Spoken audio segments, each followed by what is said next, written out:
Hello दोस्तों, स्वागत है आपका अभ्यास क्लासेस में। और दोस्तों, अभी हम चल रहे थे उत्तराखंड के जनपद सीरीज़ में। और जनपद सीरीज़ में जब हम बात कर रहे थे तो आज हम बात करते हैं कौन सी, रुद्रप्रयाग जनपद के बारे में। बहुत ही इम्पोर्टेंट रहेगा और चीज़ें लगातार इस पेपर से आते रहती हैं। ठीक है, अगर हम बात करते हैं रुद्रप्रयाग का, तो रुद्रप्रयाग की स्थापना जो हुई थी 16 सितंबर 1997 में हुई थी। और रुद्रप्रयाग का जो पुराना नाम था वो क्या था, पुनार था। ये इम्पोर्टेंट है, ये पेपर में आया है। अगर भौगोलिक स्थिति की बात करते हैं तो इसके पड़ोसी जिले में पूर्व में चमोली, पश्चिम में टिहरी, उत्तर में उत्तरकाशी और दक्षिण में पौड़ी है। रुद्रप्रयाग जनपद उत्तराखंड का आंतरिक जिला है। जैसे आंतरिक जिला बागेश्वर हुआ करता था, वैसे ही आपका रुद्रप्रयाग भी है, जो किसी अन्य राज्य व देश से सीमा नहीं बनाता है। रुद्रप्रयाग 4 जनपदों से सीमा बनाता है, जो मैं पहले बता चुका हूँ। टिहरी, पौड़ी, चमोली और उत्तरकाशी से सीमा बनाता है।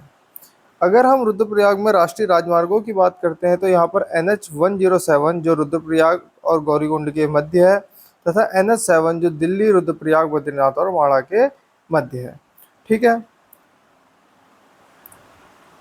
अगर रुद्रप्रयाग में हम प्रमुख पर्यटन स्थल, मेले और प्रमुख मंदिर के बारे में अगर बात करते हैं तो सबसे पहले हमारे पास आता है क्या, गुप्त काशी। ठीक है, गुप्त काशी की अगर हम बात करते हैं तो मंदाकिनी नदी के तट पर गुप्त काशी स्थित है। तो कभी पेपर में आ जाएगा तो कहाँ पर, मंदाकिनी नदी के तट पर आपका गुप्त काशी स्थित है। गुप्त काशी में भगवान शिव को समर्पित मंदिर विश्वनाथ मंदिर स्थित है। विश्वनाथ मंदिर के समीप ही अर्धनारीश्वर मंदिर भी आपका स्थित है। कभी आ जाएगा अर्धनारीश्वर मंदिर कहाँ है, तो आपका विश्वनाथ मंदिर के समीप गुप्त काशी या रुद्रप्रयाग में। विश्वनाथ मंदिर के सामने ही मणिकर्णिका कुंड भी है, जो कि एक ठंडा कुंड है। ये इम्पोर्टेंट है, ये पेपर में आएगा। मणिकर्णिका कुंड कहाँ पर है, तो आपका गुप्तकाशी में है। और कैसा कुंड है, तो आपका ठंडा कुंड है। अगर हम बात करते हैं गुप्त रुद्रप्रयाग के, तो वहाँ पर अगला जो क्षेत्र हमको मिलता है वो मिलता है अगस्त मुनि। कहा जाता है कि अगस्त मुनि जो है, मुनि अगस्त की आपकी तपोभूमि है। और यहाँ पर मुनि अगस्त ने इष्ट देव अगस्त्येश्वर महादेव का आपका मंदिर बना हुआ है। ठीक है, जो आपके मुनि अगस्त के इष्ट देव हैं वो कौन से, अगस्त्येश्वर महादेव हैं। उनका मंदिर आपका कहाँ है, अगस्त मुनि में बना हुआ है। अगर हम बात करते हैं उसके बाद हम पहुँचते हैं उखी मठ। उखी मठ इस स्थान को बाणासुर की पुत्री उषा व अनिरुद्धा का विवाह स्थल माना जाता है। ठीक है, किसका, बाणासुर की पुत्री उषा और अनिरुद्ध का आपका विवाह स्थल माना जाता है। उखी मठ में ओमकारेश्वर शिव मंदिर है, बहुत फेमस है। ये पेपर में आया हुआ है और आएगा भी लगातार। ओमकारेश्वर शिव मंदिर कहाँ है, उखी मठ में है। इस मंदिर का निर्माण आदि गुरु शंकराचार्य ने करवाया था। शीतकालीन में केदारनाथ व मध्य महेश्वर की डोलियां कहाँ पर, यहीं पर लगाई जाती हैं। ठीक है, तो अगर कभी पेपर में आ जाएगा तो उखी मठ में क्या है, केदारनाथ और मध्य महेश्वर की डोलियां लाई जाती हैं। ये इंपॉर्टेंट रहेगा, ये ध्यान रख लीजिएगा। इसके बाद हम बात करते हैं चोपता की। तो चोपता उत्तराखंड के रुद्रप्रयाग में स्थित एक छोटा सा हिल स्टेशन है। ठीक है, चोपता के निकट बनिया कुंड स्थित है, ये इंपॉर्टेंट है। बनिया कुंड जंगल में उत्तराखंड का पहला नेचर कैनेपी वॉक बनाया जाएगा। ठीक है, जो आपका बनिया कुंड जंगल है वहाँ पर उत्तराखंड का पहला नेचर कैनेपी वॉक बनाया जाएगा। ठीक है, जिसकी ऊंचाई कितनी रहेगी, 20 फीट रहेगी। अगर हम बात करते हैं रुद्रप्रयाग के प्रमुख मंदिरों की, तो प्रमुख मंदिरों में सबसे पहले आपको केदारनाथ। केदारनाथ उत्तराखंड के सभी 4 धामों में से एक धाम है और पंच केदारों में से आपका एक केदार है। केदारनाथ मंदिर मंदाकिनी नदी के तट पर स्थित है। केदारनाथ मंदिर में शिव रूपी बैल की पीठ की आकृति पिंड की पूजा होती है। तो कभी पेपर में आ जाएगा तो किसकी, पीठ आकृति की पूजा होती है। ठीक है, शीतकाल के दौरान केदारनाथ मंदिर के कपाट बंद होते हैं। और केदारनाथ मंदिर में की आपकी शीतकालीन जो पूजा स्थल है वो क्या है, उखी मठ का ओमकारेश्वर मंदिर, जो कि हम पहले बात कर चुके हैं। ठीक है, कपाट बंद होते हैं कब, शीतकाल में। कपाट बंद होने के कारण इनकी पूजा स्थल कहाँ है, उखी मठ ओमकारेश्वर में है। केदारनाथ मंदिर किस शैली में बना हुआ है? तो ये इंपॉर्टेंट रहेगा, कत्यूरी शैली में आपका बना हुआ है। ठीक है। इसके बाद हम बात करते हैं मद महेश्वर की। तो पंच केदारों में आपका ये दूसरा केदार है। यह भगवान शिव की नाभि की भाग की पूजा होती है। किस भाग की पूजा होती है? नाभि भाग की। मद महेश्वर से कुछ दूरी पर ही आपका क्या है? बूढ़ा मद महेश्वर भी स्थित है। ठीक है। मध्वेश्वर मंदिर की शीतकालीन पूजा स्थल क्या है? ऊखीमठ ही है। ठीक है, तो आपको ऊखीमठ क्या है अपने आप में इम्पोर्टेंट है। इसके बाद अगर हम बात करते हैं तुंगनाथ की, तो तुंगनाथ मंदिर उत्तराखंड के 5 केदारों में आपको कौन सा केदार है? तीसरे नंबर का केदार है। इस मंदिर में शिव के भुजाओं की पूजा होती है। किसकी? भुजाओं की पूजा होती है। तुंगनाथ मंदिर के नजदीक ही रावणशिला व चंद्रशिला पर्वत भी स्थित है। तुंगनाथ का शीतकालीन पूजा स्थल मक्कू मठ है। ये याद रख लीजिएगा, तुंगनाथ का शीतकालीन पूजा स्थल कौन सा है? मक्कू मठ है। तुंगनाथ मंदिर उत्तराखंड का सबसे ऊंचाई पर स्थित मंदिर है और यह मंदिर कौन सी शैली में बना हुआ है? कत्यूरी शैली में। इसके बाद बात करते हैं कोटेश्वर महादेव की। ये इंपॉर्टेंट है, पेपर में आया है। रुद्रप्रयाग से 3 किलोमीटर की दूरी में अलकनंदा नदी के तट पर कोटेश्वर महादेव आपका मंदिर स्थित है। ठीक है। इसके बाद रुद्रप्रयाग में ही त्रिजुगी नारायण मंदिर है, जो कि अपने आप में इम्पोर्टेंट मंदिर है और बहुत ही फेमस मंदिर है। यह मंदिर त्रियुगी गांव में स्थित है और भगवान शिव को समर्पित है। यहाँ पर भगवान शिव और पार्वती का विवाह स्थल हुआ था और कहा जाता है कि यहाँ पर एक अग्नि ज्योति प्रज्वलित होती है, जो कि भगवान शिव और पार्वती के विवाह टाइम से ही अभी तक है। यहाँ पर 3 कुंड हैं, जिसमें ब्रह्म कुंड, विष्णु कुंड और आपका रूप कुंड स्थित है। रुद्रप्रयाग में कार्तिक स्वामी मंदिर है, जो कि इम्पोर्टेंट, बहुत बार पेपर में आएगी। कार्तिक स्वामी मंदिर कहाँ पर है? तो कहाँ पर है? रुद्रप्रयाग के कनक्योरी गांव में आपका स्थित है। ठीक है, इम्पोर्टेंट रहेगा कार्तिक स्वामी मंदिर आपका रुद्रप्रयाग के कंचोरी गांव में स्थित है। इसके बाद यहाँ पर बसु केदार के बारे में बात करते हैं। यह मंदिर भूमिगत शिवलिंग है। ठीक है। इस मंदिर का निर्माण आदि गुरु शंकराचार्य ने कराया था तथा यहाँ पर कत्यूरी शैली में छोटे छोटे अन्य मंदिर भी आपके स्थित हैं। इसके अलावा रुद्रप्रयाग में काली मठ मंदिर, सिरकटा गणेश मंदिर जो कि सोनप्रयाग में स्थित है, बाणासुर मंदिर और हरियाली देवी मंदिर भी आपका स्थित है। अगर हम बात करते हैं रुद्रप्रयाग के प्रमुख मेलों की, तो रुद्रप्रयाग में जाख मेला लगता है। यह मेला गुप्त काशी के जाख देवता के मंदिर में लगता है।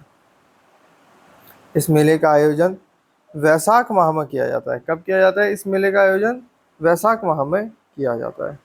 ये इंपॉर्टेंट रहेगा, ये आपने याद रखना है। ठीक है। अगर बात करेंगे तो जाग देवता का पशुआ जलते अंगारों पर नृत्य करता है। ठीक है, मतलब जिस भी व्यक्ति पर जाग देवता अवतरित होते हैं वो क्या करता है? जलते अंगारों पर आपका नृत्य करता है।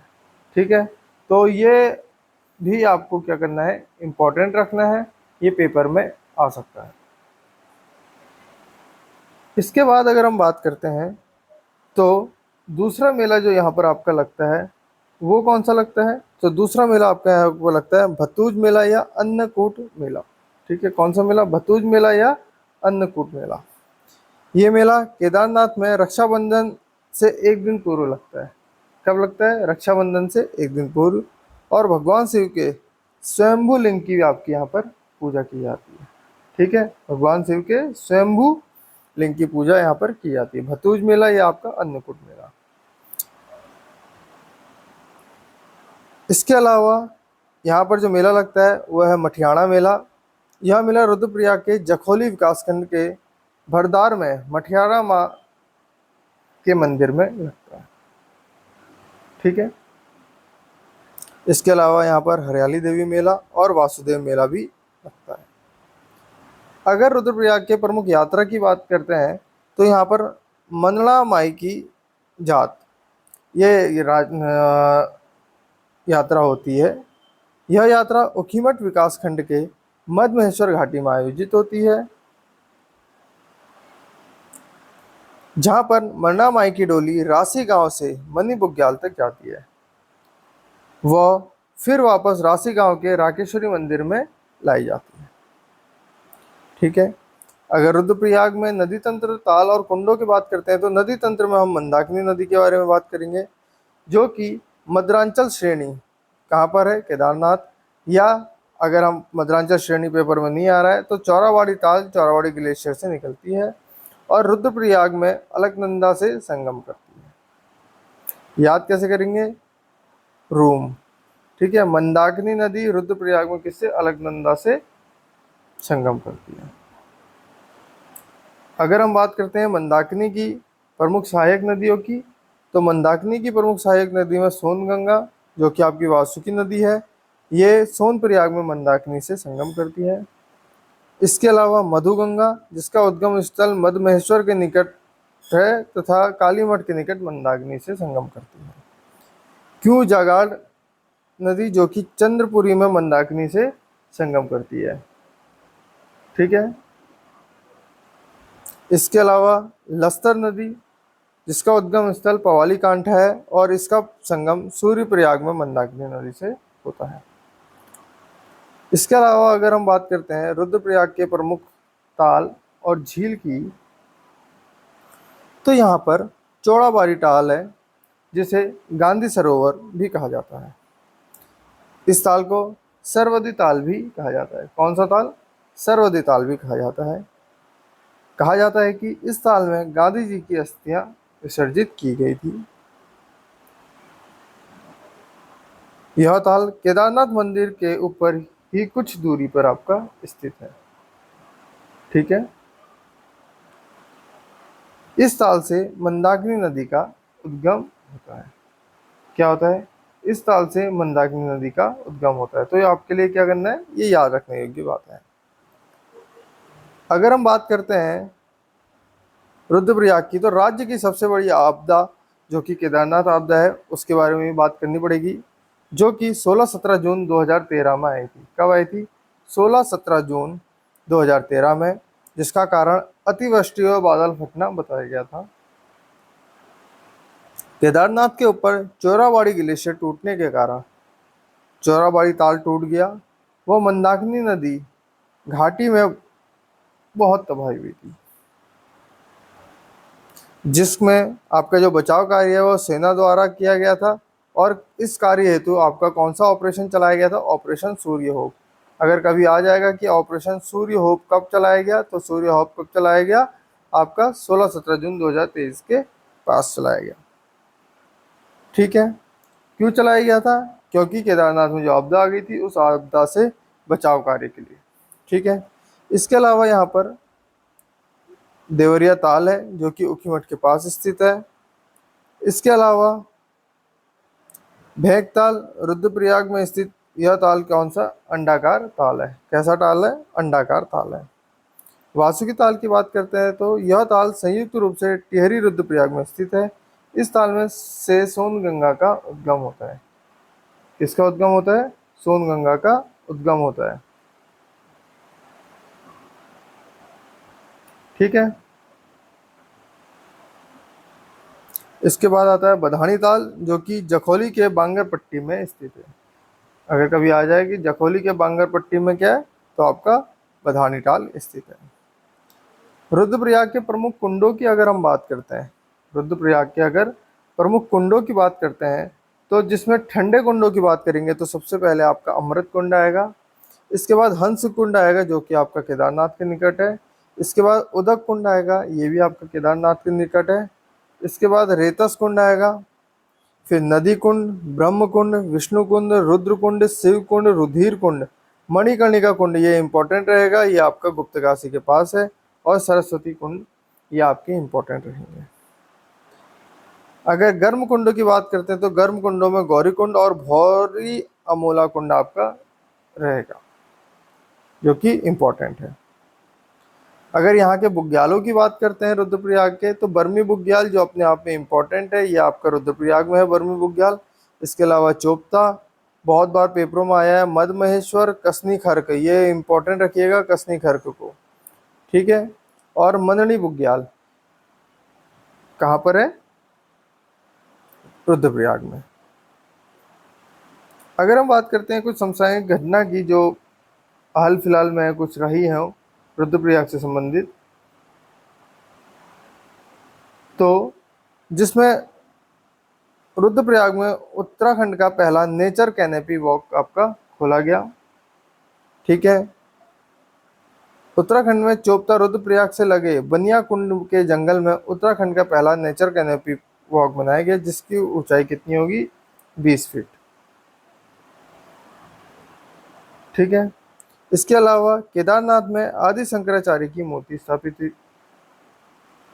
अगर हम बात करते हैं तो प्रधानमंत्री नरेंद्र मोदी ने 5 नवंबर 2021 को कहाँ पहुंचे थे? केदारनाथ धाम पहुंचे थे। वह प्रधानमंत्री नरेंद्र मोदी ने आदि शंकराचार्य जी की 12 फीट ऊंची प्रतिमा का अनावरण किया था। कर्नाटक के मैसूर के मूर्तिकार अरुण योगीराज ने इस मूर्ति को बनाया था। तो ये पॉइंट इंपॉर्टेंट रहेगा, किसने? मैसूर के मूर्तिकार अरुण योगीराज ने इस मूर्ति को बनाया था। अगर हम बात करते हैं उत्तराखंड में केदारनाथ धाम को न्यूयॉर्क के तर्ज पे बनाया जाएगा, क्या? Hot city. उत्तराखंड पर्यटन विभाग ने केदारनाथ में कड़ाके की ठंड को देखते हुए यूरोप और अमेरिका के ठंडे शहरों के तर्ज पर केदारनाथ को भी हॉट सिटी बनाने का प्रस्ताव तैयार करा है। इस योजना के तहत न सिर्फ केदारनाथ में कड़ाके की ठंड में श्रद्धालुओं को कमरे में सामान्य तापमान महसूस होगा, तथा साथ ही पाइपलाइन के जरिए गर्म पानी भी सप्लाई की जाएगी, ठीक है। तो अभी ये प्रावधान चल रहा है, बाकी जब होगा तब उसमें आएगा। अगर हम बात करते हैं प्रशासनिक ढांचे की, तो रुद्रप्रयाग में विधानसभा क्षेत्र हैं केदारनाथ और रुद्रप्रयाग। इसके अलावा तहसील की अगर हम बात करते हैं तो रुद्रप्रयाग जनपद में कितनी? 4 तहसीलें हैं, जिसमें रुद्रप्रयाग, ऊखीमठ, बसुकेदार और जखोली है। विकास खंडों की बात करेंगे तो रुद्रप्रयाग में 3 विकास खंड या ब्लॉक हैं, जिसमें ऊखीमठ, जखोली और अगस्त्यमुनि है। अगर हम जनसंख्या की बात करते हैं तो 2,42,285 के अनुमानित आपकी यहाँ की जनसंख्या है, और जनसंख्या घनत्व 122 है।